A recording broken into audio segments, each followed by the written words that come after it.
네, 안녕하세요. 과학토론대회 강사 솔로몬쌤입니다. 자, 이번 시간에는 2022년도 서울시 과학토론대회 요강에 대해서 분석하면서 살펴보도록 하겠습니다.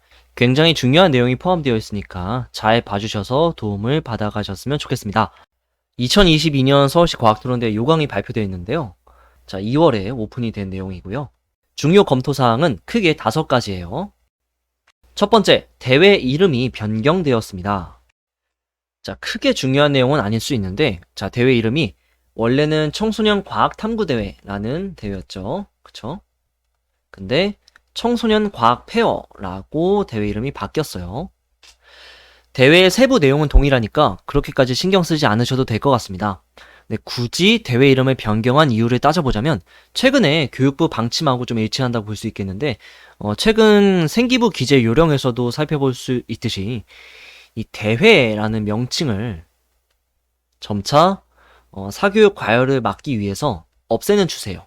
그래서 그러한 교육부의 트렌드가 반영된 것이 아닌가 합니다. 자, 그래도 이 세부 종목 이름은 과학토론이라고 동일합니다. 그렇죠?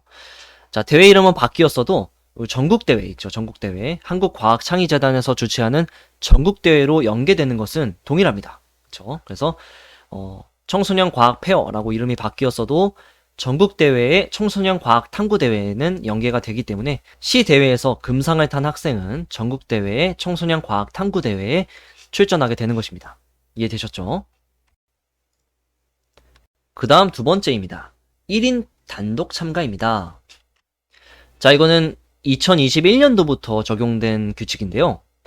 자, 1인 단독 참가로 과학토론대회가 진행됩니다.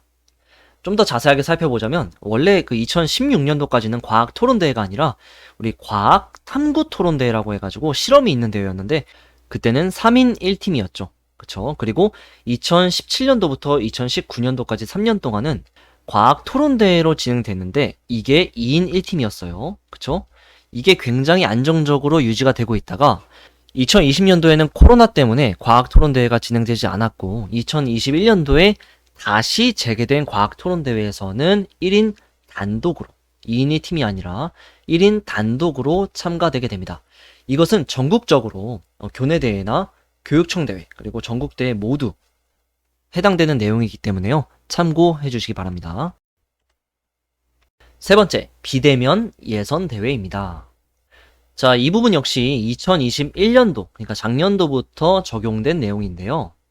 학생이 교육청 대회에 참가할 때 직접 현장에 가서 개요서를 작성해서 제출하는 것이 아닌 비대면으로, 그러니까 집에서 개요서를 작성해서 인터넷으로 제출한 것을 통해서 예선 대회로 심사를 진행합니다. 이해되셨죠? 그래서 좀 더 자세히 보면 참가 학생이 해당 학교 지도 교사 선생님을 통해서 개요서와 발표 동영상을 제출하게 됩니다. 자, 개요서와 발표 동영상으로 예선대회를 진행한다는 내용이고요. 개요서는 3페이지, 3매, 발표 동영상은 4분으로 정해졌습니다. 자, 예선대회를 통과한 학생들한테 대면 본선 토론의 기회가 제공되는 것입니다. 이해되셨죠? 자, 물론 코로나19 확산 추세가 굉장히 강해서 지침이 변하게 된다면 온라인으로 본선을 진행할 수도 있다고 합니다. 그런데 작년 같은 경우는 대면으로 서울시 본선대회가 진행이 됐던 것을 참고해 주시기 바라고요. 자, 네 번째로 토론 논제 사전 제시입니다. 코로나 이전에는 과학토론대회가 대부분 주제가 현장에서 당일 발표되는 경우가 많았습니다. 당일 발표. 그러나 이제는 예선대회가 비대면으로 진행되기 때문에 현장에서 당일 발표되는 것이 아니라 주제가 사전 제시됩니다. 세부 일정을 보면 더 자세하게 알 수 있는데요.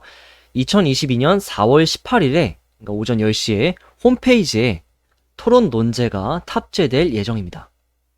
그러고 나서 이제 예선 접수 이 기간 동안에 개요서를 작성하고 발표 동영상을 녹화해가지고 제출하면 되는데요.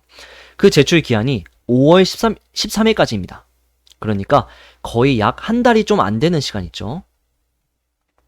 한 달 동안 미리 발표된 토론 논제에 대해서 개요서를 작성할 시간이 주어지는 것이에요. 이해되셨죠? 말씀드린 것 같이 이 토론 논제가 예선대회 같은 경우는 4월 18일에 과학관 홈페이지에 사전 제시될 예정이고요. 본선대회, 그러니까 예선대회 말고 본선대회에 출전하게 된 경우에는 주제가 현장에서 당일 발표됩니다. 예전 코로나19 이전의 과학토론대회처럼요. 그 다음 마지막으로 살펴볼 내용은 개요서 컴퓨터 작성입니다. 자, 우리 개요서 있죠. 개요서가 코로나 이전에는 수기로 작성하는 경우도 있었고요. 그리고 컴퓨터 워드를 통해서 작성한 경우도 있어가지고 각 대회 진행 방식에 따라서 준비를 했어야 됐습니다. 그러나 우리 2021년도부터 우리 서울시 대회는 비대면으로 예선 대회를 진행함에 따라서 우리 컴퓨터로 개요서를 작성하게 됩니다. 그리고 따로 참고 자료도 주어지지 않아요. 그래서 인터넷으로 자료 조사를 해서 개요서를 작성을 해야 되는 것이죠. 이해되셨죠? 자, 이런 내용이 핵심적인 내용이라고 볼 수 있겠습니다. 지금까지 말씀드린 내용을 요약하여 말씀드리겠습니다. 자, 첫 번째로 대회 이름이 변경되었습니다. 자, 크게 중요하진 않습니다. 두 번째로 2인이 팀이 아니라 1인 단독 참가입니다. 세 번째로 예선대회가 비대면으로 진행됩니다. 개요서와 발표 동영상을 인터넷을 통해서 제출하게 됩니다. 자, 네 번째로 토론 논제가 사전 제시되게 됩니다.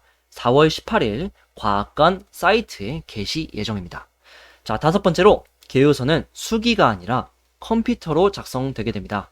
자, 이때 참고 자료가 별도로 제공되지 않으므로 각자 인터넷 자료 검색을 하는 방향으로 참고 자료를 조사해야 될 것입니다.